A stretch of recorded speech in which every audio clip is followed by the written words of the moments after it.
নমস্কার বন্ধুরা, রুবির home kitchen with ব্লগে আপনাদের সকলকে স্বাগত জানাই। আজকে বানাবো একটি লাউ খোলার রেসিপি। তো আপনারা তো প্রায় বাজার থেকে লাউ কিনে নিয়ে আসেন, তো খোলাগুলো অনেক সময় হয়তো আপনারা ফেলেও দেন।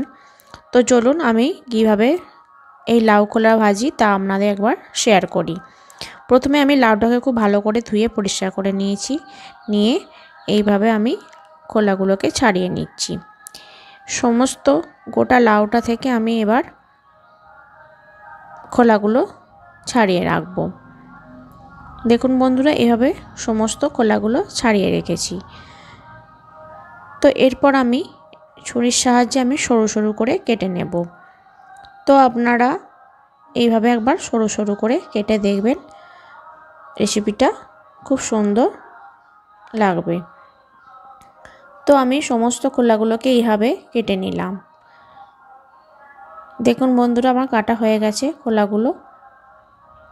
এরপর আমি একটি পাত্রের মধ্যে আমি ঢেলে রাখলাম। অন্যদিকে আমি কড়াইয়ের মধ্যে আমি জল বসিয়ে দিয়েছি। জলটা গরম হলেই আমি খোলাগুলো দিয়ে দেব। খোলাটা দেওয়ার পর এখানে আমি দিয়ে দেব অল্প পরিমাণে লবণ আর হলুদ। লবণ হলুদ দিয়ে ভালো করে খোলাটাকে সেদ্ধ করে নেব। খুব বেশি সেদ্ধ করার প্রয়োজন নেই, প্রায় 70 বা 75% মতো সেদ্ধ করলেই হবে। যাতে দেখবেন যাতে নরম হবে অথচ গলবে না, সেইভাবে একটু রাখতে হবে, একটু খেয়াল রাখতে হবে, না হলেই এই খোলাগুলো খুব নরম হয়ে যাবে। তো হয়ে গেছে, এরপর আমি গ্যাসটা অফ করে দিচ্ছি, দিয়ে আমি একটা স্ট্রেনারের সাহায্যে আমি এটা ছেঁকে নিচ্ছি। দেখুন এখানে আমার গলেও যাচ্ছে না, আবার শক্তও নেই, খোলাটা ঠিকঠাক সেদ্ধ হয়েছে।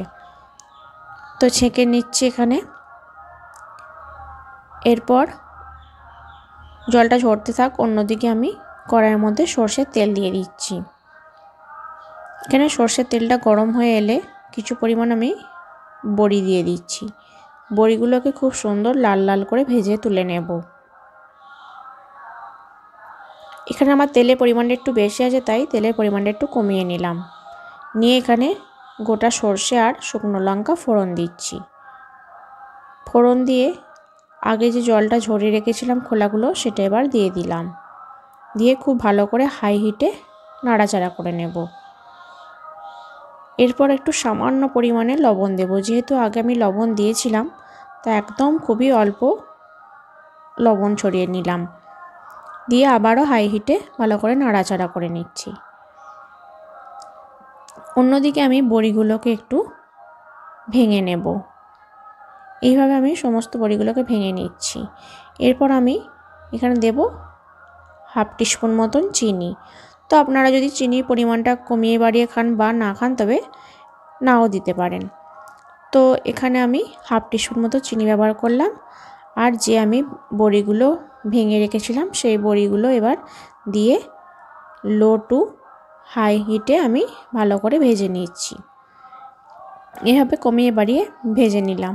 তো দেখুন খুব সুন্দর ঝরঝরে খোলাগুলো ভাজা হয়েছে। আর গরম গরম ভাতের সঙ্গে এই রেসিপিটা ট্রাই করে দেখুন। যদি ভালো লাগে অবশ্যই আমাকে কমেন্ট করে জানাবেন, আর সাবস্ক্রাইব করতে যেন ভুলবেন না।